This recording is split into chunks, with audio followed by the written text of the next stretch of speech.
ॐ पार्थाय प्रतिबोधितां भगवता नारायणेन स्वयं व्यासेन ग्रथितां पुराणमुनिना मध्ये महाभारते अद्वैतामृतवर्षिणीं भगवतीम् अष्टादशाध्यायिनीम् अम्ब त्वामनुसन्धामि भगवद्गीते भवद्वेषिणीम् नमोऽस्तु ते व्यासविशालबुद्धे उल्लारविन्दाय यत्पत्रनेत्रे येन त्वया भारततैल्यपूर्णः प्रज्वालितो ज्ञानमयप्रदीपः प्रपन्नपरिजाताय स्तोत्रवेत्रैकपाण्ये ज्ञानमुद्राय कृष्णाय गीतामृतदुहे नमः। सर्वोपनिषदो गावो दुग्धा गोपालनन्दनः पार्थो वत्सः सुधीर्भोक्ता दुग्धं गीतामृतमहत्। वसुतं देवं कंसचाणूरमर्दनं देवकी परमानन्दनं कृष्णं वन्दे जगद्गुरुम्। भीष्मद्रोणतटा जयद्रथजला गान्धारी नीलोत्पला शैलग्राहवती कृपेण वहिनी कर्णेन वेलाकुल अश्वत्थाम विकर्णघोरमकरा दुर्योधनावर्तिनी सौतीर्णा खलु पाण्डवार्णवनदी केवर्तकः केशवः पाराशर्यवचः सरोजमलमा गीता अर्थगन्धोत्कटं नानाख्यानककेशरं हरिकथा सम्बोधनाबोधितम्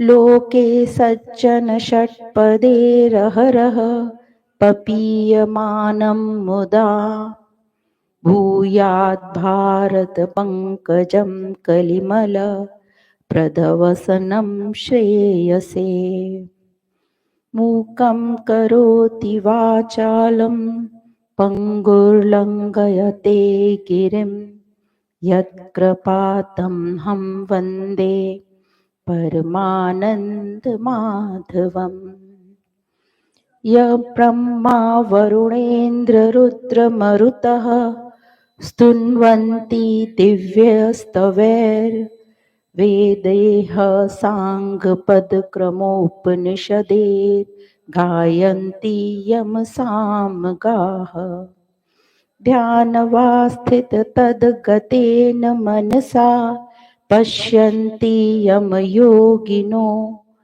यस्यान्त न विदुः सुरासुरगणा देवाय तस्मै नमः। देवाय तस्मै नमः।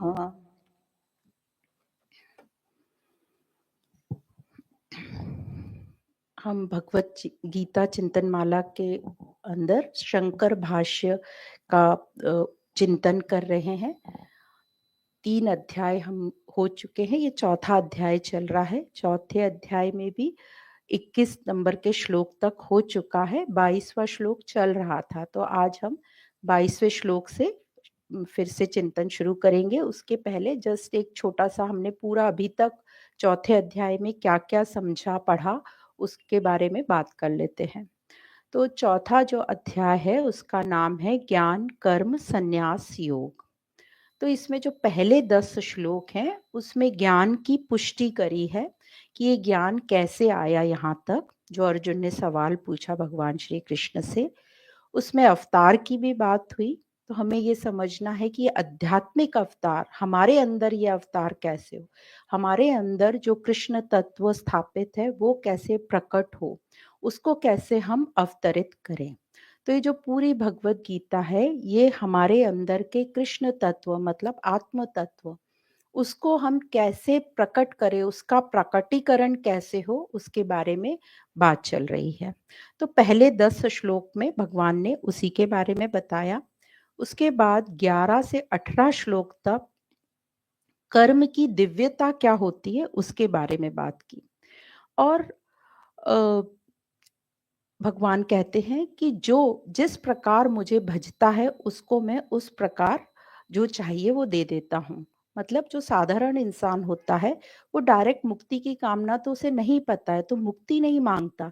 वो सांसारिक भौतिक चीजें जो मांगता है, जो पूछता है, मैं उसे वह दे देता हूँ। तो अब ये क्वेश्चन आता है कि भगवान मनुष्य ये भगवान प्राप्ति के लिए बात क्यों नहीं करता, वह क्यों नहीं सोचता मुक्ति के लिए। एक्चुअली इनडायरेक्टली वो मुक्ति के ही लिए सोचता है। क्या सोचता है कि मेरे दुख दूर हो जाए, भगवान में इस सब अशांति से मुझे शांति प्रदान हो जाए। तो इनडायरेक्टली वो ये बंधन मुक्ति की ही बात करता है, पर उसे ये पता नहीं है कि मुझे इस सिर्फ दुख की निवृत्ति करके वो बोलता है कि बस ये दुख की जगह मुझे सुख आ जाए। वो ये नहीं जानना चाहता कि ये दुख का कारण क्या है जो दुख उसे बांध रखे हैं। तो यही क्वेश्चन आता है कि क्यों ये मनुष्य मुक्ति के बारे में नहीं सोचता। तो समझ में ये आता है क्योंकि उसे कर्म जो वो करता है, अज्ञान जनित कर्म, और उन सभी कर्मों से उसे कुछ ना कुछ सुख प्राप्त होता रहता है। कभी होता है, कभी नहीं होता, कभी ज्यादा हो जाता है, कभी कम होता है। और उसको यही समझ में आता है कि बस ऐसे ही कर्म करते जाओ, कामनाएं करते जाओ, कर्म करते जाओ, तो हमें सुख मिलता जाएगा। और जब सुख नहीं मिला मतलब भगवान ने हमारी प्रार्थना नहीं सुनी, और वो यह नहीं समझता कि यहाँ मेरे अंदर क्या दोष है, बस वो ये डाल देता है कि संयोगवश नहीं मिला, या प्रकृति मेरे साथ नहीं थी, या भगवान ने मेरी नहीं सुनी, या मेरे कोई पाप कर्मों का फल है। तो इस प्रकार वो अज्ञानता से चलता रहता है। तो यहाँ भगवान बताते हैं कि कर्मों में हमारे जो कर्म हम करते ही हैं, हर प्राणी को कर्म तो वो करता ही है, पर कर्म किस प्रकार करनी चाहिए, कर्मों को हम तत्व से कैसे जान सकते हैं, तो कर्मों में हमारे कर्मों में दिव्यता कैसे आए उसकी बात कही है। तो दिव्यता लाने के लिए भगवान ने बताया तू अकर्ता हो जा, मतलब डूअरशिप, कर्तापन तुझे हटाना पड़ेगा, मतलब अहंकार को मिटाना पड़ेगा, और निर्लिप्तता की बात करी है। तो कृष्ण खुद भी बोलते हैं, भगवान कृष्ण, कि मैं भी इस सृष्टि में आया हूँ साकार रूप में, तो मैं भी कर्म करता रहता हूँ, पर बड़ी सावधानी से करता हूँ ताकि मैं भी इन कर्म बंधन में ना बंध जाऊं। तो कैसे करता हूँ, निर्लिप्त होकर, मैं मोह रहित होकर कर्म करता हूँ, अहंकार रहित होकर, तो मैं कहीं नहीं बनता।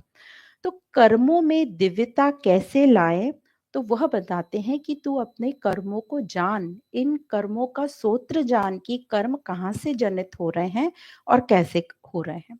तो कर्म को जानने के लिए, तत्व को जानने के लिए कहते हैं कि बाहर से हम क्या करते हैं, बाहर बाहर से कर्म चेंज कर लेते हैं, पर अंदर जो सेंटर में हमारे बैठा है कर्ता, उस पर हमारी नजर नहीं जाती। तो भगवान ने बताया है कि बाहर से तो ठीक है कर्म, तुम्हें अंदर से देखना है कि मैं किस स्थिति में बैठकर वो कर्म कर रहा हूँ। मैं अहंकार में कर रहा हूँ कि निरअहकार होकर, मतलब मैं अज्ञान में कर रहा हूँ कि ज्ञान से कर रहा हूँ। तो बताते हैं कि कर्म क्या है और अकर्म क्या है। तो यहाँ पर जब हम अकर्म के साथ कर्म बोल रहे हैं, तो सकाम कर्म हो गया और अकर्म हो गया। अकर्म मतलब जब अहंकार नहीं है, बिना अहंकार के जो कर्म हो रहा है वो अकर्म है। तो अ से आप समझ लो जहां अहंकार की अनुपस्थिति है, या जो हमारी शारीरिक क्रिया होती हैं, जब हम सोते भी रहते हैं हमें पता भी नहीं चलता क्रियाएं हो रही हैं, उन्हें हम बोलते भी नहीं कि मैं कर रहा हूं, तो वहां अहंकार दावा ही नहीं करता कि मैं हूं, तो वह भी अकर्म हो गई क्रियाएं। और जब हम ज्ञान लेकर समझ जाते हैं और तब हम अपना अहंकार ड्रॉप करते हैं या मिटाते हैं, तो उसको बोल देते हैं निष्काम कर्म। और जब हम अहंकार के साथ काम करते हैं तो उसको बोल देते हैं सकाम कर्म। तो इस प्रकार बताया कि ये कर्म क्या होता है और अकर्म क्या होता है। फिर उन्होंने 3 चीज़ें बताई, कर्म, अकर्म, साथ में एक और बताया विकर्म। तो जब कर्म होता है तो कामना के साथ होता है, और जब ये कामना बढ़ जाती है, अत्यधिक हो जाती है, तो क्या होता है, विकर्म होता है। मतलब ऐसे कर्म होते हैं जो दूसरों को हानि, हिंसा और दुख पहुंचाते हैं। और जब कामना रहित होता है तो वो अकर्म हो जाता है। तो कामना जो बोला है यहाँ पे, कामना मतलब अज्ञान, कामना मतलब अहंकार। तो अहंकार, अज्ञान, कामना, इन सब के साथ जब कर्म करते हैं तो वो सकाम कर्म हो गया, या यहाँ पर उसको सिर्फ कर्म बोला है। जब अज्ञान रहित मतलब ज्ञान से कर्म करते हैं, या कामना रहित कर्म करते हैं, अहंकार रहित कर्म करते हैं, तो वो अकर्म हो गया। और जब हमारा अहंकार सिर चढ़ जाता है और बहुत बोलता है, एकदम वो ही दावा करता है सब कुछ, एकदम हठीला हो जाता है, मतलब एकदम अज्ञान में हम गिर जाते हैं, हमारा पतन हो जाता है, तो जब वो काम करते हैं कर्म, तो वो सारे हो गए विकर्म। तो इस प्रकार कर्म, अकर्म और विकर्म समझ आता है। फिर ये तो हो गया 11वें से 17वें श्लोक तक बताया है। फिर 18वें श्लोक में भगवान बताते हैं कि निर्लिप्त रहते हुए कर्म करना। निर्लिप्त रहते हुए मतलब निर्लिप्त क्या हुआ, अहंकार रहित, या फिर बोल दो ज्ञान के साथ। निर्लिप्त मतलब उस कर्म से हम अटैच नहीं है, उस फल से अटैच नहीं, आसक्ति नहीं है, हमारी मोह नहीं है, तो निर्लिप्त हुआ। तो ज्ञान आ जाएगा तो निर्लिप्तता आ जाएगी। तो निर्लिप्त रहते हुए कर्म करना, अथवा निर्लिप्त रहते हुए ही कर्म ना करना, यही है अकर्म में कर्म को देखना। अकर्म, अब एकदम क्लियर हमें समझ जाना है, मतलब अहंकार नहीं है, अहंकार की अनुपस्थिति है अकर्म। और जहां अहंकार आ गया बीच में तो वो हो गया कर्म या सकाम कर्म।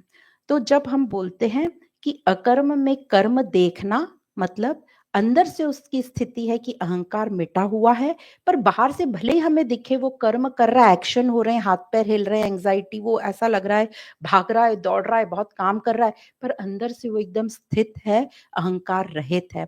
तो अकर्म में कर्म को देख लेना, या ये समझ जाए अकर्म मतलब विदाउट अहंकार, और इसी में जब अहंकार जुड़ जाएगा तो वो कर्म हो जाएगा। और आगे कहते हैं, कर्म करते समय अथवा न करते समय निर्लिप्त रहना, यही है कर्म में अकर्म को देखना। तो इसको हम ज्यादा कंफ्यूज ना करके सीधा सीधा समझ लें, अकर्म क्या है, कर्म क्या है, बस। अंदर की स्थिति तो हम किसी की बाहर से हम नहीं देख सकते, पर ये समझ लेना कि कोई महात्मा है, कोई संत है, तो हम उसे बाहर से जज नहीं करें। उसकी अंदर की स्थिति हो सकता है एकदम स्टेबल हो, और बाहर से हमें वो बहुत एक्शन में दिख रहा है। तो यही हो गया अकर्म में कर्म को देखना, कर्म में अकर्म को देखना, उसको कैसे भी बोल सकते हैं, बस समझ लेना इस बात को। तो इस प्रकार 18वें श्लोक में बताया। फिर आता है 19 और 20वें नंबर का श्लोक। इसमें भगवान फिर से कर्म में अकर्म देखने वाले और कर्मों को तत्व से जानने वाले कर्म योगी, जो महापुरुष हैं, जिन्होंने ये देख लिया, मतलब जिनको ज्ञान प्राप्त हो गया, और जिन्होंने इस बात को समझ लिया कि अकर्म क्या है, कर्म क्या है। तो ऐसे जो लोग हैं जिन्होंने कर्म को तत्व से समझ लिया कि कर्म कैसे हो रहा है, कहाँ से हो रहा है, करता कैसा है, उस महापुरुष का वर्णन किया है 19 और 20वें नंबर के श्लोक में। तो 19 और 20वें श्लोक में बताते हैं कि जिसके सब संकल्प और सब कामनाएं खत्म हो गई है, मतलब कामना रहित हो गया, संकल्प रहित हो गया, उनके सब कर्म कैसे होंगे, ज्ञान रूप अग्नि में वो भस्म हो जाएंगे। तो ज्ञान को अग्नि का रूप बताया है। तो जैसे हम हवन करते हैं, यज्ञ करते हैं, तो जो भी कुछ उसमें डालते हैं भस्म हो जाता है। तो उसी प्रकार वो कर्मों को यज्ञ की तरह करता है, मतलब यज्ञ मतलब निष्कामता, निष्कामता से कर्म करता है। तो ज्ञान अग्नि, ज्ञान रूपी अग्नि में वो कर्म उसके सारे भस्म हो जाते हैं। मतलब उनमें अब कर्म तो भस्म हो गए, साथ में उसका कारण या हेतु भी भस्म हो गया, मतलब उसमें अब फल देने की क्षमता ही नहीं बाकी रही। तो फल देने की मतलब दुख सुख जो होता है कर्मों के फल से या कर्मों से, या दुख सुख से ही हम बंधते हैं, दुखी होते हैं फिर सुखी, उसी को कहा है बंधन, उसी को कहते हैं पाप। तो उसमें अब कर्म को दुख सुख देने की क्षमता ही नहीं रही, क्योंकि वो ज्ञान अग्नि में जल गया। सिंपल सी बात, ज्ञान आ गया, वो समझ गया, तो अब कर्म में कुछ भी फल आ रहा है उसको दुख सुख हो ही नहीं रहा, क्योंकि वो करता ही नहीं है। तो बोलता है मैं करता ही नहीं हूं तो मैं भोगता भी नहीं हूं। तो ये ऐसे समझाया गया है। फिर आगे बताते हैं इसी में 20वें नंबर के श्लोक में, क्योंकि 19वें में बता दिया संकल्प रहित और कामना रहित। फिर 20वें में बताते हैं कि ये कौन सा ज्ञान है जो योगी जन को आ गया, मतलब ये योगी जनों ने क्या ऐसा समझ लिया कि उनका जो है ज्ञान का दीपक प्रज्वलित हो गया। तो योगी जनों ने समझ लिया, क्या समझा, अपना कर्म से संबंध कैसे रखना है वो उन्होंने समझ लिया। कि जो कर्म है, कर्म का जो संबंध है प्रकृति से है, और ये शरीर और हमारी इंद्रियां ये भी पूरी प्रकृति हैं। तो कर्म किससे हो रहे हैं, शरीर से हो रहे हैं, संसार में हो रहे हैं। स्वार्थ के लिए भी हो सकते हैं या शरीर निर्वाह के लिए भी हो सकते हैं। तो उसने अच्छे से समझ लिया है कि जो कर्म है इसका संबंध शरीर और संसार से है। मेरे स्वरूप मतलब जो मेरा तत्व है उससे इसका कोई संबंध नहीं है। तो इस प्रकार ये जो कर्म योगी महापुरुष बोले हैं, योगी या यति भी बोलते हैं, उनको ये बात समझ में आ गई। फिर वो बोलते हैं कि कर्मों का जो आरंभ है और अंत है वो होता है। किसी भी कर्म का हम करते हैं तो वो शुरू भी होता है और खत्म भी होता है।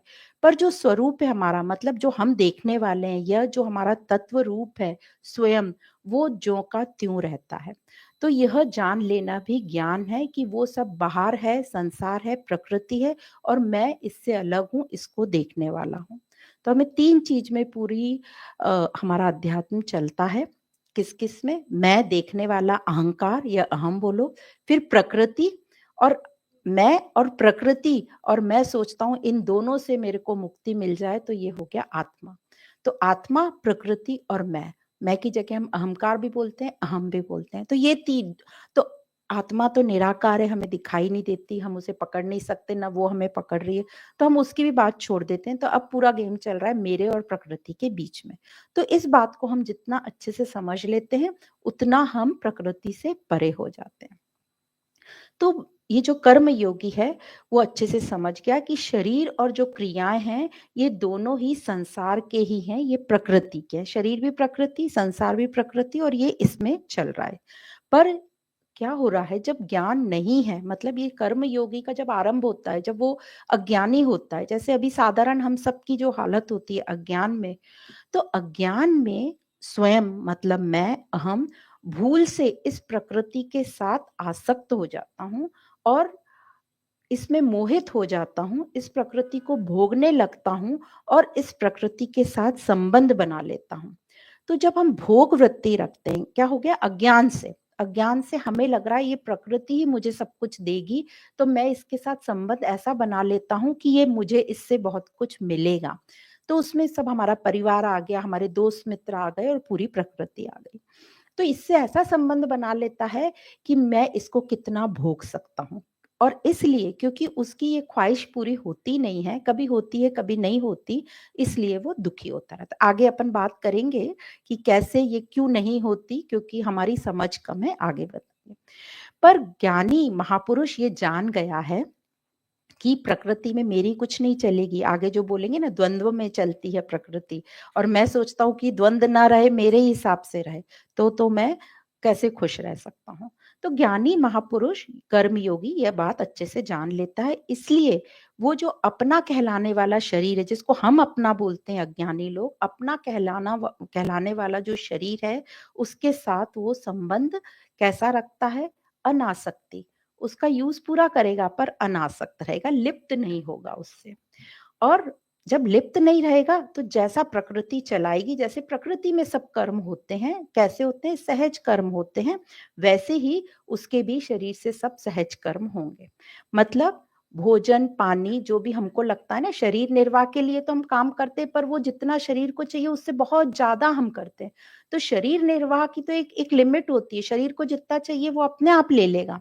हमें भूख लगेगी हम खा लेंगे, हमारा पेट भर जाएगा हम नहीं खाएंगे, हम थक गए हम रुक जाएंगे।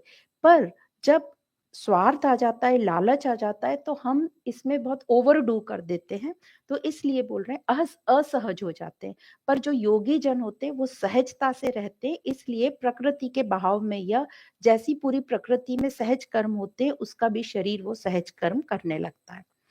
तो इस प्रकार कर्मों से निर्लिप्त होने पर उस जो महापुरुष है, जो कर्म योगी की बात कर रहे हैं, उसके सारे कर्म जो है नष्ट हो जाते हैं, क्योंकि वो अब करता भी नहीं है तो वो भोगता भी नहीं है। तो जो भी फल उसके जो आते भी होंगे पहले के कर्मों के, सभी तो भस्म हो जाते हैं, पर कभी कोई फल आ भी गया तो वो उसके भी साथ उसमें इतनी काबिलियत हो गई कि उसको भी वो उसके साथ भी वो असंग हो जाता है, और उसको अब समझ गया है कि ये तो प्रकृति का खेल है, तो वो दुखी सुखी नहीं होता, बंधता नहीं है।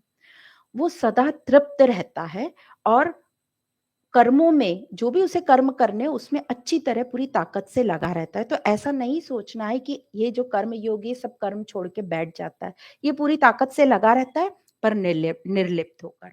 तो इस प्रकार 19 और 20 श्लोक में कर्मयोगी महापुरुष के कर्मों से कैसे वो निर्लिप्त रहता है और उसके कैसे सब कर्म और फल भस्म हो जाते हैं, ये बताया गया। अब आगे 21वें श्लोक में भी निर्लिप्तता, 21 और 22 में भी फिर से निर्लिप्तता की ही बात करी है, उसी का वर्णन किया है। तो 21वें श्लोक में जो आता है निराशी, ये शब्द आता है, निराशी यच्चित आत्मा। तो निराशी क्या है? निराशी शब्द आया है आशा का विपरीत। हम लोग संसार में आशा को बहुत महत्व देते कि आशा रखो, आशा रखो, होप रखो, उससे सब अच्छा होगा। पर यहाँ पूरी उल्टी बात हो रही। कह रहे निराशी हो जा, मतलब जो इच्छा रहित होगा। मतलब कौन होगा इच्छा रहित? वो महापुरुष, उसकी बात चल रही है ना, ये महापुरुषों की बात चल रही है। जो इच्छा रहित हो जा, जो इच्छा रहित है, मतलब उसे अब भविष्य, आशा कब होती है? हमें भविष्य में अच्छा हो जाएगा। तो निराशी बोल रहा है तो हमें आशा भविष्य से भी मुक्त कर रहा है, तो उसको भविष्य में फल की आशा नहीं रहेगी, कामना नहीं रहेगी। फिर है यच्चित आत्मा, मतलब जिसका शरीर और अंतःकरण पूरी तरह या अच्छी तरह से वश में आ गए हों, यह उसने कर लिया है, वो महात्मा पुरुष। फिर है त्यक्त सर्व परिग्रह, मतलब जिसने सब प्रकार के संग्रह का परित्याग कर लिया है। तो अब वो कौन से क्या त्याग कर लिया? अब वो स्वार्थ नहीं है उसमें, भोग वृत्ति नहीं है उसमें, संग्रह करने की। हम जो संग्रह करते हैं भोग के लिए संग्रह करता है, पर वो जो संग्रह करता है वो लोक संग्रह के लिए करता है या हित के लिए, सबके कल्याण के लिए करता है। और फिर बोलते हैं कि वो सिर्फ शरीर निर्वाह के लिए जो कर्म करता है, और अर्थात दूसरे भी जो कर्म करता है शरीर निर्वाह से एक्स्ट्रा, वो लोग संग्रह के लिए करता है, इसलिए वह कभी पाप को प्राप्त नहीं होता, मतलब दुखी नहीं होता। पाप क्या है? हमारे लिए दुख है, तो वो पाप को प्राप्त नहीं होता। तो इस प्रकार बताया 21 नंबर के श्लोक में। तो अब ये जो भी बातें करी जा रही हैं, बोली जा रही हैं, क्यों बोली जा रही हैं? ये महापुरुषों की बात हमको क्यों बता रहे हैं? ताकि हमें समझ में आए कि ये जो महापुरुष अहंकार रहित होकर, कर्मों को तत्व से जानकर, निर्लिप्त होकर काम कर रहे हैं, तो वो कितने मौज में हैं, कितने आनंद में हैं। और हम जो सिर्फ बाहर-बाहर से कर्मों को चेंज कर रहे हैं, जान ही नहीं रहे कर्मों को, तो हम कितने दुख में हैं। तो इसलिए ये बात पूरी हमें बताई जा रही है। हमें मतलब किसको? अहंकार को बताई जा रही है, हमारे अहंकार को बताई जा रही है, ताकि ये अहंकार, ये ज्ञान सुनकर अपने आप को मिटाए, चेंज करने की कोशिश करे। पहली बात तो सिर्फ जान जाए कि मेरे ही कारण सब कुछ हो रहा है, ये दुख, पाप जो भी हम बोल रहे हैं, ये अहंकार के ही कारण, और अपना ये स्वार्थ छोड़ दे।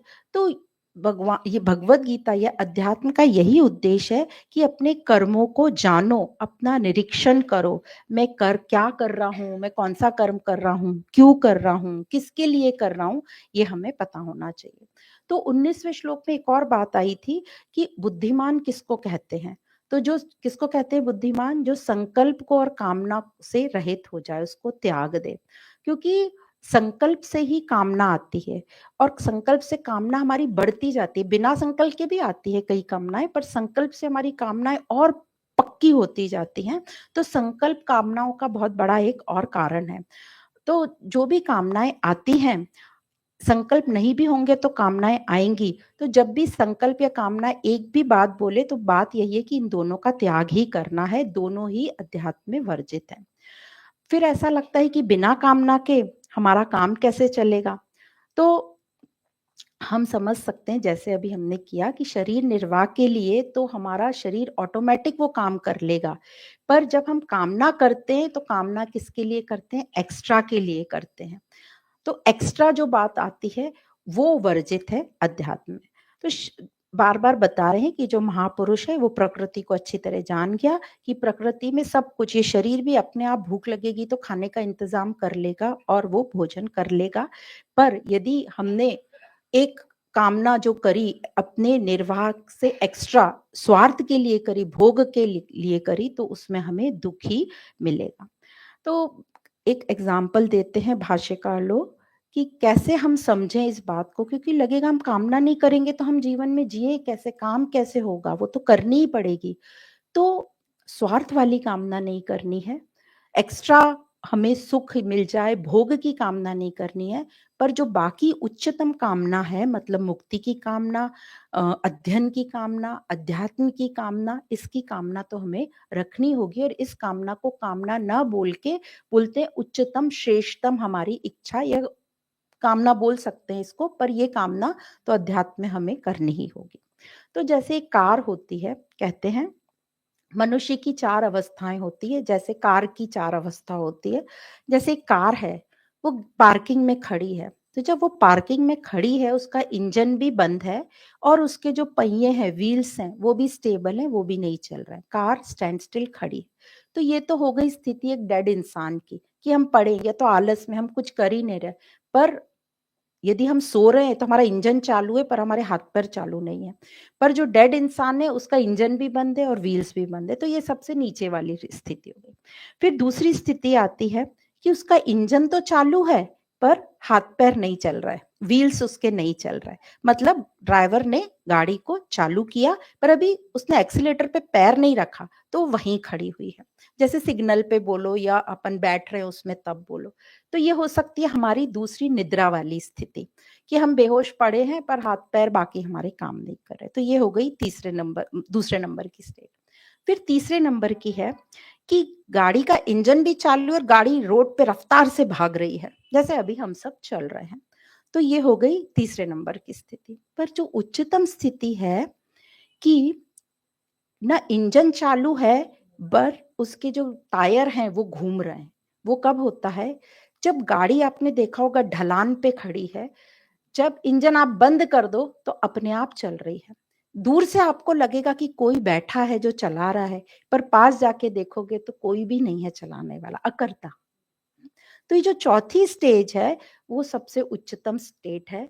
तो वही बात यहाँ समझाने की कोशिश कर रहे हैं कि इंजन हमारा, कर्तापन हमारा बंद हो पर कर्म हमारे चालू हो, लोक हित के लिए या शरीर निर्वाह के लिए या लोक संग्रह के लिए या अपनी उच्चतम कामना के लिए, जो है हमारी मुक्ति या जो हमारे जीवन का उद्देश्य है, दुखों से निवृत्ति या बंधन से मुक्त होना, पाप से मुक्त होना। तो इस प्रकार 21वें नंबर के श्लोक तक यहाँ तक बताया। फिर आता है 22वें नंबर का श्लोक। तो 22वें नंबर का श्लोक हम पढ़ लें। तो 22वें नंबर का श्लोक इस प्रकार है, यत्रच्छालाभ संतुष्टो द्वन्द्वातीतो विमत्सरः समः सिद्धावसिद्धौ च कृत्वापि न निबध्यते। तो इस श्लोक में बोला जा रहा है, पहले हम हिंदी अनुवाद पढ़ के फिर वापस इस पे आते हैं, संस्कृत का जो उल्लेख दिया है। हाँ, जो कर्म योगी फल की इच्छा के बिना स्वयं अपने आप, संयोग से अपने आप जो कुछ मिल जाए उसमें संतुष्ट रहता है, और जो ईर्ष्या से रहित, द्वंद्वों से रहित तथा सिद्धि और असिद्धि में सम है, वह कर्म करते हुए भी उससे नहीं बनता। सिद्धि और असिद्धि में सम, मतलब जो कर्म फल की प्राप्ति और अप्राप्ति में समभाव संपन्न है, वे कर्म करने पर भी कर्म फल की आशा नहीं रखता, मतलब आसक्त नहीं होता, जो भी मिल जाए उससे संतुष्ट रहता है। तो ये जो शंकर भाष्य पुस्तक में पहले पैराग्राफ में दिया है कि यादृच्छा लाभ संतुष्ट अप्रार्थितो न तो लाभो, यदृच्छा लाभ तेन संतुष्टः संज्ञातालं प्रत्ययः द्वन्द्वातीतो द्वन्द्व शीतोष्णादिभिः हन्यमानः सिद्धौ असिद्धौ च। तो यह बोल रहे हैं, यही जो अभी हिंदी में बताया कि जो बिना यदृच्छा लाभ संतुष्ट, यदृच्छा का मतलब जो अपने आप मिल जाए, बिना मांगे जो मिल जाए, तो ये जो महापुरुष हैं बिना मांगे जो मिल जाता है उससे संतुष्ट रहते हैं, अर्थात उसी में अपना मन का भाव तैयार कर लेते कि यही पर्याप्त है। तो जैसे कल महात्मा जी ने बता दिया कि किस किस चीज में हमें संतुष्ट रहना है और किस चीज में संतुष्ट नहीं रहना है। तो जिसमें संतुष्ट नहीं रहना है हम उसकी पहले बात करेंगे कि वो है हमारी आध्यात्मिक अध्ययन, जप तप जो हमारा है वो अध्ययन ही है, श्रवण मनन चिंतन और निधिध्यासन।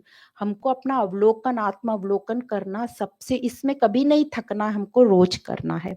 और एक चीज दूसरी बताई, दान करने में, देने में कभी हमने हाथ अपना कड़ा नहीं करना है, खींचना।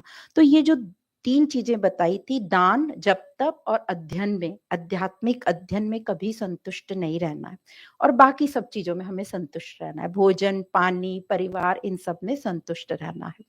तो इस प्रकार आप बहुत कम जगह देखेंगे अध्यात्म में बताते हैं कि ये नहीं करना है, ये करना है, पर यहाँ थोड़ी लिबर्टी लेके हम बोलना चाहते हैं कि इनमें कभी संतुष्ट नहीं रहना है, तभी हमारा आध्यात्मिक अध्ययन आगे बढ़ता रहेगा और हमारी उन्नति। क्योंकि संसार में इतनी मोह और माया, हमारी शरीर की रचना भी ऐसी है कि वो उधर अट्रैक्ट हो जाता है, तो जरा उसको ढील छोड़ी कि वो वहां अट्रैक्ट हो जाएगा। इसलिए आध्यात्मिक अध्ययन से कभी संतुष्ट या परेशान नहीं होना, लगे रहना जितना हो सके। और फिर बोला उन्होंने जो द्वंद्वों से अतीत है, अर्थात जो भी द्वंद्व में चलती है प्रकृति, तो जो भी द्वंद्व वाले एग्जाम्पल सबको बहुत अच्छे से ही पता है, निंदा स्तुति हानि लाभ ठंडी गर्मी, इन सबसे वो परे हो जाता है, उसको भी अपन एक्सप्लेन करेंगे समझेंगे। और जो ईर्ष्या से रहित है, तो ईर्ष्या क्यों होती है वो हम समझेंगे। तो अब हम ये कह सकते हैं कि जो संतुष्ट है उसको कुछ भी मिल जाए तो उसको कुछ फर्क नहीं पड़ता, उसका मन कहता है ये तो पर्याप्त है। तो जब हम संसार में ऐसे लोगों को देखते हैं तो हमारे मन में क्या आता है, अरे इसको तो कुछ फर्क ही नहीं पड़ता, ये तो बड़ा ही बेपरवाह है, ये तो बेफिक्र है, मतलब हम उसको लांछन लगाते हैं। ये कैसा बेफिक्र, कैसा इंसान है, इसको किसी की कुछ नहीं पड़ी है, इसको तो किसी भी बात की गम भी नहीं है और खुशी भी नहीं है, कैसा नीरस इंसान है, ऐसा हम लोग कहते हैं साधारण व्यक्ति जब ऐसे महापुरुषों को हम देखते हैं। तो ये निडर और निर्भयता कैसे आती है, यही अध्यात्म का फल है, इतना निडर बेपरवाह बेफिक्र हो जाना। पर हम जो हैं, हम साधारण मनुष्य, उनको तो सब चीज सुनिश्चित चाहिए, प्लान्ड चाहिए कि हमने ये किया है, इसका फल ये मिलना चाहिए, और फल नहीं मिला तो हम कैसे बिखर जाते हैं, हम गुस्सा करते हैं, बिखर जाते हैं। तो इसका मतलब कि अभी हमारे जीवन में अध्यात्म का प्रवेश नहीं हुआ। यदि हमारी कोई चीज हमारे प्लान के हिसाब से नहीं चली और हम बिखर गए, इसका मतलब आध्यात्मिक यात्रा शुरू भी नहीं हुई है। तो जैसे ही हमारे जीवन में अध्यात्म प्रवेश करता है और हमें ये प्रकृति के बारे में समझ में आने लगता है, तो हम निर्भय होते चले जाते हैं, निडर बेपरवाह होते चले जाते हैं।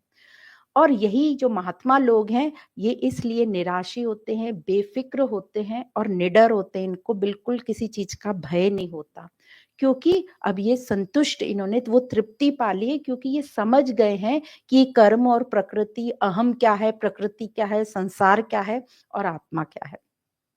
तो जो पहला शब्द आया यदृच्छा लाभ, मतलब ये प्रकृति के लिए, कि प्रकृति जो है बिल्कुल भी स्वार्थी नहीं है, अपने आप में संयोगवश चलती है, अकारण यूं ही चलती रहती है, उसका कोई भी इसमें स्वार्थ नहीं है, स्वार्थ रहित होती है। जैसे दिन निकल रहा है, दिन ढल रहा है, रात हो रही है, हवाएं चल रही हैं, इसका कोई कारण मिलेगा हमको, पर इसका प्रकृति का कोई स्वार्थ नहीं है उसमें। मौसम आते जाते हैं, सब चलता जाता है, कोई स्वार्थ की बात नहीं है, किसी को भी कुछ चाहिए नहीं इस प्रकृति में आपस में, और किस प्रकृति को कहीं पहुंचना भी नहीं, हवा चलती है उसको कहाँ पहुंचना है, कहीं नहीं, कुछ किसी को पता नहीं है इस बारे में। तो ये जो पूरी प्रकृति है ये अकर्म है, अकर्म क्रियाएं चल रही हैं, इसमें कर्ता कहीं नहीं है। तो यह जो पूरी प्रकृति चल रही है अकर्म में, कहीं भी क्रियाएं चल रही हैं, अहंकार कहीं नहीं खड़ा होता। तो अब हमने ये समझ लिया था पिछले श्लोक में कि सकाम कर्म क्या होता है और अकर्म, तो ये प्रकृति तो चल रही है अकर्म में। अब यहाँ पे सकाम कर्म कहाँ से खड़ा हो गया, तो जैसे ही उसमें मैं आ जाता है तो ये सकाम हो गया। मैं मतलब अहम का, तो हम सबका इंडिविजुअल व्यक्तिगत मैं जैसे आ जाता है तो स्वार्थ शुरू हो जाता है, और ये मैं प्रकृति में एंटर होने के बाद हर चीज भोगने की कोशिश करता है, स्वार्थ आ जाता है इसमें, और ये मैं ही मतलब अहम ही कारण बन जाता है पूरे दुख का। और ये अहम आया कहाँ से, अज्ञान से आया, और अज्ञान कहाँ से आया, ये जन्म से आया हमारे साथ। तो यही जो अहम है, जब इसको ज्ञान मिल जाता है तो ये क्या हो जाता है, मैं करना बंद हो जाता है और ये दृष्टा बन जाता है। तो जैसे ये दृष्टा बन जाता है ये निस्वार्थ हो जाता है, निष्काम हो जाता है, और इसको फल की आशा नहीं रहती। तो यही है अकर्म हो गया। तो पहले जो सकाम कर्मी बन गया था अहंकार से, वो ज्ञान लेने के बाद अब अकर्मी बन गया, निस्वार्थ हो गया, निष्काम हो गया। तो तीन बात हमेशा याद रखना, प्रकृति है, उसमें ये मैं अहम एंटर हो गया तो स्वार्थ शुरू हो गया, और मैं दुख सुख के साइकिल में एंटर हो गया। तो जो आत्मज्ञान है, या हम बोले हमारा जो धर्म है, उसका उद्देश्य क्या है, कि जो हमारे भीतर में जो इतनी चंचलता, इतनी उत्सुकता, इतनी कामनाएं बैठी हैं, उन सबको जो है ज्ञान देकर समाधि में बिठा देना। तो बाहर भले ही हमारी मस्ती मौज चलती रहेगी, पर हम अंदर से जो है बिल्कुल स्थिर रहेंगे, तो फिर मौज में रहेंगे, हमें किसी प्रकार का दुख और सुख छू भी नहीं पाएगा। तो जितना हम अंदर भी बिखरे रहेंगे, बाहर से तो है ही, अंदर भी हम बिखरे रहेंगे, तो हमारी स्थिति कहाँ ठीक करनी, अंदर से करनी है, बाहर से नहीं। तो जितना हम अंदर बिखरे रहेंगे, जितना हम अंदर कामनाओं में रहेंगे, इच्छाओं में रहेंगे, उतना ही फिर बाहर के लोगों को हमें नियम कानून से अनुशासित करना पड़ेगा, नियम धर्म लगाने पड़ेंगे, ये करो, ये मत करो, ये करो, ये मत करो। पर यदि हम अंदर से अपने आप को समझ जाएं, अपने स्वरूप को, और उस स्वरूप में टिके रहें, मतलब समाधिस्थ हो जाएं, तो फिर बाहर कुछ भी होता रहे हम निडर रहेंगे, निर्भय रहेंगे। फिर हमें कानून की भी परवाह नहीं, और कोई हमको पे कानून लगा भी नहीं सकता, क्योंकि हम कर ही सब चीज बराबर रहे, क्योंकि हम स्थिरता में आ गए। तो इस प्रकार जो महात्मा पुरुष अंदर से स्थित हो गए, मतलब अब निराशी हो गए, अब उनको भविष्य की कोई चिंता नहीं है, और अब उनको जो भी कुछ मिल रहा है, मतलब यूं ही अपने आप ही उसमें वो संतुष्ट है, क्योंकि अब उसने प्रकृति को ठीक प्रकार से समझ लिया है कि प्रकृति क्या है और मैं क्या हूं। तो हमारी आध्यात्मिक प्रगति हमको देखनी है, जांचना है, तो उसके लिए हमें यही देखना है कि हम कितने निडर, बेपरवाह या कितने बेफिक्र होते चले जा रहे हैं। यदि हम देख रहे हैं कि कोई अनप्लान या अनिश्चित कारण से कुछ सामने आ गई, हमारे सामने कोई सिचुएशन आ गई जो कि प्लान्ड नहीं थी, तो हमारी स्टेट कैसी है, तो हम समझ सकते हैं कि हमारी अध्यात्म में कितनी उन्नति हुई है या नहीं हुई है। तो जो अनप्लान्ड चीज हमारे सामने आ गई और हम बिखर गए, मतलब अध्यात्म में प्रवेश नहीं किया है। पर अनप्लान्ड आ गई और आएंगी हमारे सामने, और आती भी रहती हैं, पर हमने उसका डट के मुकाबला कर लिया, ये शांत रह के भी, तो इसका मतलब अध्यात्म ने हमारे अंदर प्रवेश कर लिया। तो अभी हमने जस्ट चालू करी है अपनी यात्रा, तो हो सकता है हम थोड़ी देर के लिए हिल जाएं और फिर स्टेबल हो जाएं, मतलब यात्रा शुरू हो चुकी है। तो इस प्रकार हम अपने आप को देख सकते हैं, पर अभी भी हमारे अंदर है, और कई लोगों को है कि प्लान्ड सब चीज चले तो ही मैं ठीक प्रकार से सो पाऊंगा, तो ही मैं ठीक प्रकार से खा पाऊँगा। तो अपने आप को देखो, अपनी स्थिति देखो कि हम यहाँ पर कहाँ पर खड़े हैं। पर ये जो योगी जन होते हैं, महात्मा पुरुष, ये आराम से सोते बेपरवाह, क्योंकि अब इनको ठीक प्रकार से समझ गया है कि निश्चित होकर भी जो कुछ मिलेगा उससे भी कुछ बहुत कुछ नहीं मिल जाएगा जो मुझे उच्चतम चाहिए, और निश्चित होकर भी जो कुछ छिन भी जाएगा उसमें भी क्या ही छीन लेंगे, मेरे स्वरूप को कोई टच नहीं कर सकता। इसलिए वो बेपरवाह हो गए और वो क्या बोलते, जो भी होगा देखा जाएगा। तो इस प्रकार ये यादृच्छ लाभ संतुष्ट का भाव बताया महापुरुष का। तो अभी ये हमने समझा कि प्रकृति कैसी है, यादृच्छिक, सब कुछ उसमें अपने आप अनायास ही चल रहा है। फिर दूसरा शब्द बताया था द्वंद्वातीत। द्वंद्व अतीत, द्वंद्व मतलब दो, अतीत मतलब उससे परे। तो प्रकृति में पहले हमें समझ लेना है कि पूरी प्रकृति द्वंद्वों से चलती है। ये प्रकृति क्या है, द्वंद्वात्मक। तो प्रकृति में क्यों है द्वंद्व, क्योंकि प्रकृति दो से चलती है ना। दो बातें जब विपरीत चलती है तो गति होती है। और प्रकृति हमेशा दो से चलती है। दो कैसे, विपरीत दिशा में चलेगी तो गति होगी। जैसे हम आगे चल रहे हैं, हमें दिखाई तो सड़क हमें लग रहा है, बाकी की चीजें पीछे जा रही है। या आप ऊपर कुछ फेंक रहे हो, आपने ऊपर फेंका पर पृथ्वी उसको नीचे की तरफ खींचने की कोशिश करेगी। ऐसे हर चीज, गाड़ी चलेगी, हवा उसको इस तरफ कर रही है और आप इधर मूव कर रहे हो। तो प्रकृति में गति चलती है जब दो चीजें विपरीत दिशा में होती है तब, और पूरी प्रकृति द्वंद्वात्मक ही है।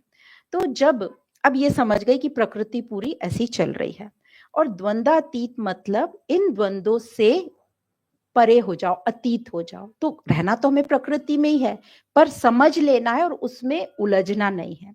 पर जो हमारा अहंकार है इस प्रकृति में घुस जाता है, वो इस द्वंद्व को नहीं समझ रहा, घुस गया। और इस जैसे ही ये अहंकार इस प्रकृति में घुसता है वो बुरी तरह फंस जाता है। जैसे कि हमने समझा कि दो विपरीत जगह चीजें चल रही है, तो कोई चीज उठेगी तो कोई गिरेगी, लहर उठेगी तो लहर गिरेगी भी। जैसे पूरा द्वंद्वात्मक, आप हानि लाभ, ठंडा गरम, अच्छा बुरा, सुख दुख। तो अब ये पक्का कर लो, ये प्रकृति में दोनों होंगे, एक नहीं मिलेगा आपको। पर ये जो मेरा अहंकार है ये क्या बोलता है, मुझे सिर्फ एक साइड चाहिए, दूसरा साइड नहीं चाहिए। मतलब लाभ लाभ चाहिए, सुख सुख चाहिए, ठंडी गर्मी मेरे प्लेजेंट के हिसाब से, न ज्यादा ठंडा हो न ज्यादा गर्म हो, ऐसा चाहिए।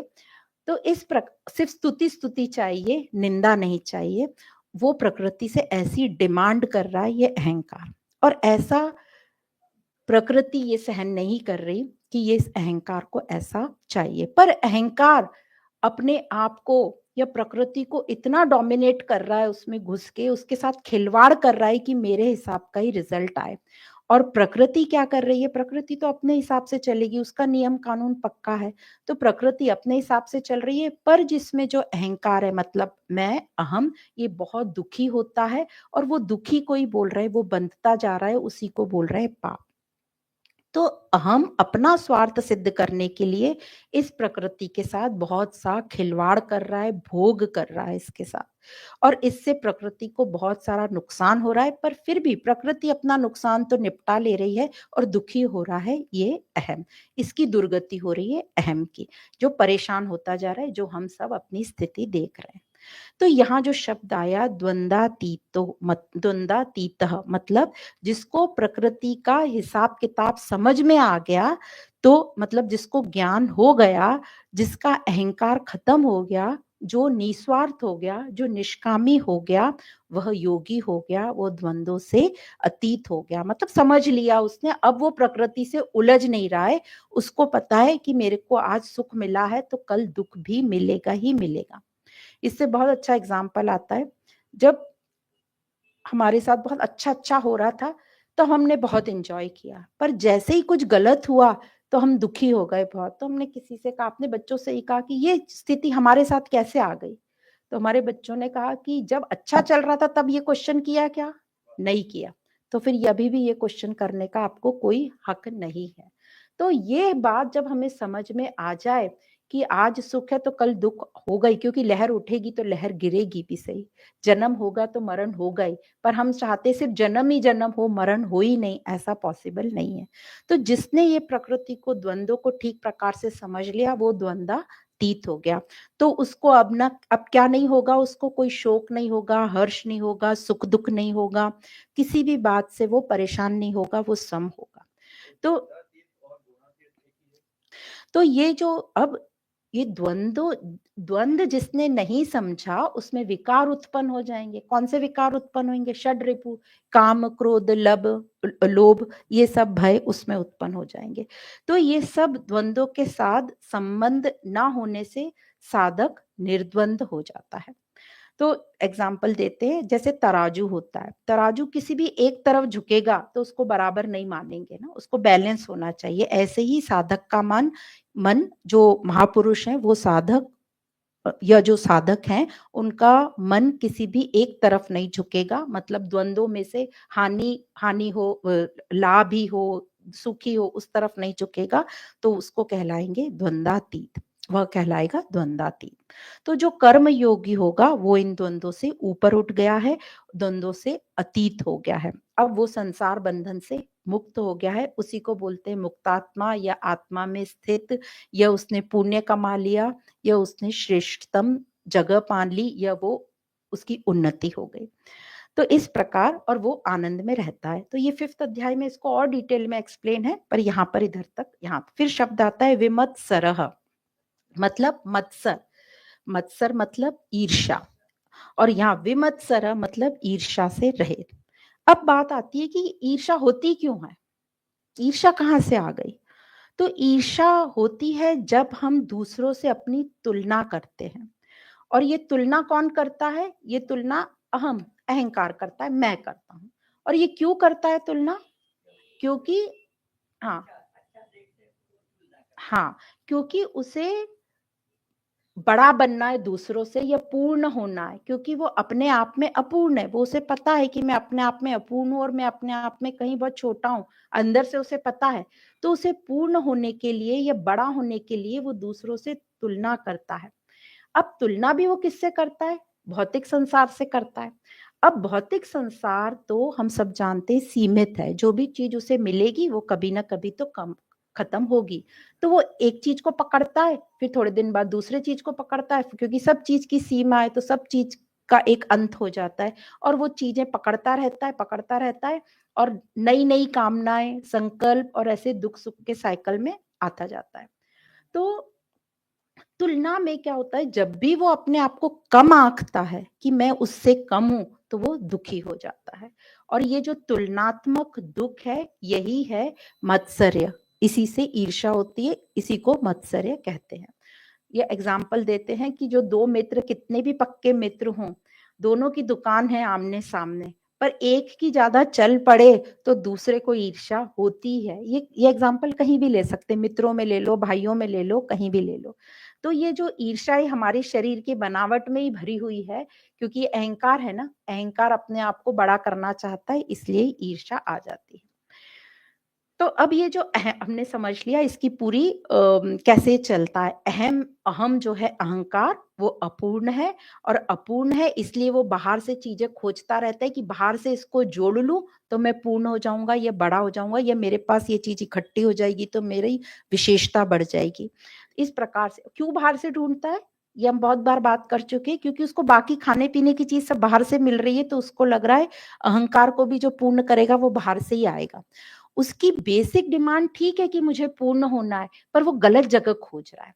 वो गलत जगह खोजने का एक और एग्जाम्पल बताया था कि एक अंधेरे कम नहीं, एक बूढ़ी सी औरत है, वो उसकी सुई गिर गई है कहीं, तो वो कहाँ देख रही है, बाहर से बारात निकल रही है, लाइटिंग हो रही है, तो वहां वो खोज रही है। ये स्टोरी बहुत अलग अलग, चाबी खो गई है, सुई खो गई से है, तो सब ढूंढने लगते हैं उसकी सुई। तो बहुत देर ढूंढी, नहीं मिली, तो लोगों ने पूछना कि तुम्हारी सुई गिरी कहाँ थी, तो उसने कहा अंदर गिरी थी। तो अंदर गिरी थी तो बाहर क्यों ढूंढ रहे हो, जहां गिरी है वहीं। तो इस प्रकार से अहंकार भी जो है उसको लगता है बाहर से सब मिलता जाएगा और वो ये नहीं सोच रहा है कि मेरी जो अपूर्णता है, मैं ही झूठा हूँ, मैं अपूर्ण हूँ ही नहीं, मैं तो पूर्ण हूँ।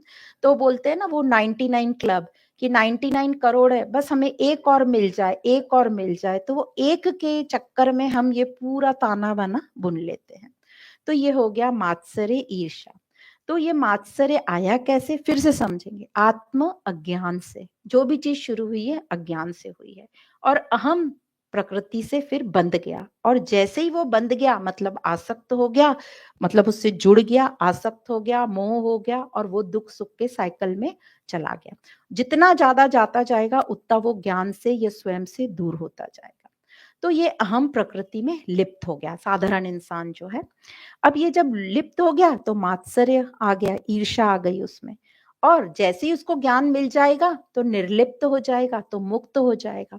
तो लिप्त रहेगा तो मात्सर्य और वो षड्रिपु सब आ जाएंगी और जैसे ही ज्ञान मिल जाएगा तो निर्लिप्त हो जाएगा और मुक्ति हो जाएगी।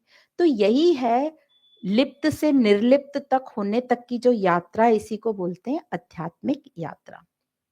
तो हमने आज सिर्फ लिप्त वाली बात की, इसलिए ये आध्यात्मिक यात्रा। नहीं तो कामना से निष्कामना तक होने की, वो भी आध्यात्मिक, उन सबको अब हम समझ जाएंगे। एक शब्द बोला निर्लिप्त तो सब सामने आ जाना चाहिए। अज्ञान, अहंकार, हाँ, निष्कामता, कामना, स्वार्थ, सब। अकर्म नहीं, अकर्म में तो अहंकार नहीं है। सकाम कर्म, विकाम कर, विकर्म, ये सब आ जाएंगे। तो एक शब्द से हमें पूरा समझ लेना है कि ये कैसे पूरा तैयार हुआ। तो ये सब हुआ अज्ञान के कारण। तो जो योगी होता है, कर्म योगी, उसमें ईर्ष्या का भाव नहीं रहेगा क्योंकि उसका जो अहंकार है वो ही मिट गया। वो समझ गया ये अहंकार ही झूठा है, मैं ही पूर्ण हूं। तो उसको ये बात आएगी ही नहीं, मतलब ईर्ष्या आएगी नहीं। तो वो भौतिक संसार को भी जान गया और वो अपने अहंकार को भी जान गया। तो वो प्रकृति को जान गया, अहंकार को जान गया और समझ गया कि ये जो अहंकार है, ये प्रकृति का ही एक खड़ा हो गया झूठा, जो प्रकृति में जाके मैं कर रहा है। तो इस प्रकार द्वंद्व भी नहीं रहा और उसका ये जो अहंकार है मिट गया। कैसे मिटा? आत्मज्ञान से। तो जो भी ये षड रिपु हम बोलते हैं, काम, क्रोध, लोभ, मोह, जो भी भय, जितने भी ये सब है, ये सब अज्ञान के कारण है। अज्ञान मतलब स्वयं का पता नहीं होना कि मैं कौन हूं। और ये आया अज्ञान कहाँ से? जन्म से, या जन्म से पहले से भी ये तैयार था, हमारे जन्म के साथ हुआ। तो हमारा जन्म ही अज्ञान के साथ हुआ। मुक्ति के लिए भले ही ये हम बोलते जीवन मिला है, मुक्ति के लिए मिला है, पर जन्म हमारा हुआ अज्ञान के साथ। और ये शरीर की रचना भी इसी प्रकार है कि ये जो है इस संसार में बंधती चली जाती है और गिरती चली जाती है। जितना बनती है गिरती है और जितना हम, जैसे बताया, पतन होता जाता है, जितनी गहराई में हम गिरते उतना ऊपर आने के चांसेस कम हो जाते हैं। तो गिरावट होती जाती है हमारी। तो ज्ञान के, अब फिर ज्ञान कब लगेगा? अब आता है गिरावट हो गई तो ज्ञान कब लगेगा हमको? तो ज्ञान के पास जैसे हम गिरते जाते हैं, बहुत दुखी रहते हैं, बहुत दुखी रहते हैं, तो ज्ञान के पास कब आते हैं हम? ज्ञान के पास हम तभी आते हैं जब हमें खुद को ही ये लगे। कैसे लगे? पूरी ईमानदारी और सत्यता के साथ कि ऐसा जीवन मुझे व्यतीत नहीं करना है, दुखी जीवन। तभी हम ज्ञान के पास आएंगे और वो हम यात्रा शुरू करेंगे। या फिर लकीली, अब जो भी बोलो, संयोगवश हमें कोई ऐसा महात्मा पुरुष मिल जाए जो हमारा हाथ पकड़ ले और हमें उठा दे या हमें जगा दे, उसी को बोलेंगे गुरु। तो ज्यादातर तो संभावना यही रहती है कि हम लोग गिरावट में ही गिरते ही जाएं, क्योंकि व्यक्ति को, कोई भी व्यक्ति को ये ज्ञान पसंद नहीं आता। क्योंकि उसको आप उठाने की, जगाने की कोशिश करो तो उसको बहुत बुरा लगता है, क्योंकि उसको डर लगता है मेरा सुख तो छूट नहीं जाएगा। तो वो क्या चाहता है? ये सब ज्ञान देना बंद करो, बस मेरे को ये सुखी कर दो। वो प्रार्थना भी क्या करता है? हे भगवान, मुझे सुख दे दे या दुख दूर कर दे। वो ये नहीं चाहता कि ये दुख के कारण को मैं समझूं और उसको, तो हालत मेरी बाहर से वही बनी रहे, बस मुझे जो है ये दुख नहीं चाहिए, ये सुख चाहिए, इतना। कोई भी, बहुत कम होते हैं जो बोलते हैं हे भगवान मुझे ज्ञान से प्रकाशित कर दे। बहुत कम, उसकी संभावना बहुत कम होती है। पर जैसे कि बोला कि जब हम खुद से ही निश्चय कर ले कि ऐसे दुख में हमें नहीं रहना है, ये जीवन को हमें श्रेष्ठतम बनाना है, या कोई महापुरुष का सानिध्य हमें मिल जाए या कोई ऐसा संयोग बैठ जाए, तो ही हम इस ज्ञान के पास आ सकते हैं। तो इस प्रकार बताया, ये मत्सर्य ईर्ष्या का कारण हमने समझा। फिर आगे आता है सिद्धि असिद्धि में सम। किसी भी कर्म के बाद उसका जो भी परिणाम आता है, अपने मन लायक होना मतलब सिद्धि है, और मन लायक ना होना मतलब मन लायक ना होना, पूरा ना होना, या उसमें किसी प्रकार का अड़चन हो जाए, तो उसको बोलते हैं असिद्धि। और इन दोनों सिचुएशन में किसी भी प्रकार का मन में विकार दोष पैदा होना, विकार अब बता दिए षड रिपु, राग द्वेष हर्ष शोक सुख दुख जो भी रहेंगे, इसमें महापुरुष सम रहता है। तो योगी इन दोनों सिचुएशन में बता दिया, सिद्धि या असिद्धि में उसे कोई फर्क नहीं पड़ता। क्यों फर्क नहीं पड़ता? क्योंकि ज्ञान से ये उसका अज्ञान सब नाश हो गया है, समाप्त हो गया है, और वो ठीक प्रकार से समझ गया है। क्या समझ गया है ठीक प्रकार से? कि सब कुछ प्रकृति और प्रकृति द्वंद्व में ही चलेगी ना। तो बहुत प्राप्त हो गया तो भी कुछ बहुत बड़ी बात नहीं, और बहुत कुछ छिन गया तो भी कोई बड़ी बात नहीं है। मैं तो मेरे स्वरूप में टिका हुआ हूं और मैं पूर्ण हूं। तो ये योगी जो होते हैं ये कर्म अपनी पूरी ताकत से करेंगे। कोई ये मत समझना कि वो बैठ गए सो रहे हैं और कुछ नहीं, उनका जो मन आएगा वो करेंगे, पर वो अपने आप में संतुष्ट रहेंगे। जो काम उन्हें करना है लोक संग्रह के लिए, दूसरे के कल्याण के लिए, वो पूरी ताकत के साथ करेंगे, पूरी निष्ठा और लगन के साथ करेंगे, पर फल से और कर्म से आसक्त नहीं रहेंगे, निर्लिप्त रहेंगे। कर्म करते हुए भी और कर्म ना करते हुए भी वो बिल्कुल निर्लिप्त रहेंगे। तो शरीर चलाने का प्रयास तो उनको ज्यादा करना ही नहीं पड़ता, जैसे बोल दिया शरीर को उन्होंने अपने हाल पे छोड़ दिया, वो तो हो ही जाएगा। पर वो सिद्धि और असिद्धि कर्म में क्योंकि लिप्त नहीं होते, इसलिए सिद्धि और असिद्धि दोनों में सम रहेंगे। तो ये है आत्मज्ञान का नतीजा। तो जानकार लोग कहते हैं यदि ये समझ जाए कि ये प्रकृति है, इसमें अपना कुछ भी नहीं है, अपने लिए कुछ चाहिए नहीं, मतलब निष्कामता आ जाए, और अपने लिए कुछ करना नहीं है तो निस्वार्थता आ जाए, तो ये बातें आत्मज्ञान से ही हमें समझ आती है, और इसी से सिद्धि और असिद्धि में हम सम रह पाएंगे, यह समता आ पाएगी। कंटिन्यू ले, आगे कर ले। हाँ, अभी तो पूरा बाकी है। हाँ हाँ हाँ, ले ले। ये आगे पढ़ते शंकर भाष्य जो पुस्तक में, य एवं भूतो यति अन्नादे शरीर स्थिति हेतु लाभालाभयो समो हर्ष विषाद वर्जितः कर्मादौ अकर्मदर्शी आदिदर्शी यथा भूतात्म दर्शन निष्ठः शरीर स्थिति मात्र प्रयोजने भिक्षाटनादि कर्माणि शरीर आदि निर्वर्तये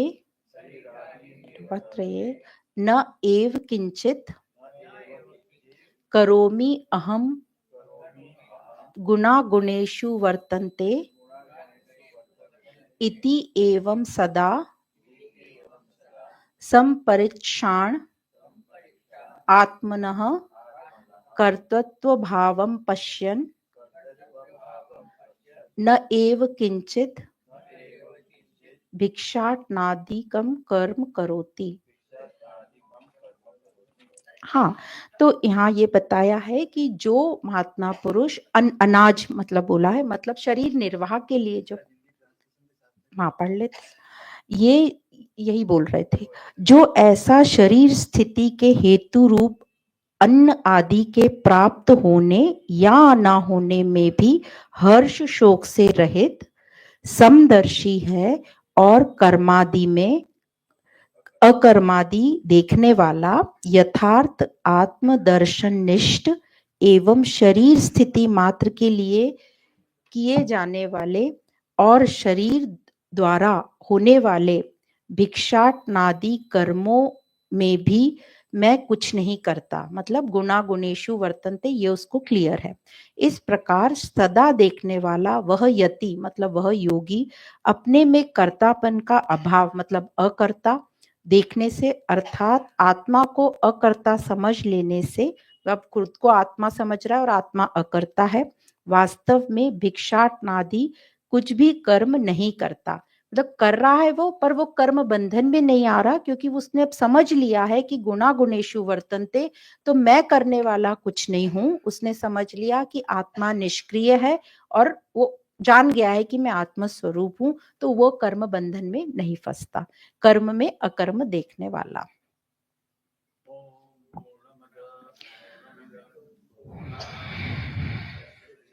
पूर्णस्य पूर्णमादाय पूर्णमेवावशिष्यते। ओम शांति शांति शांति।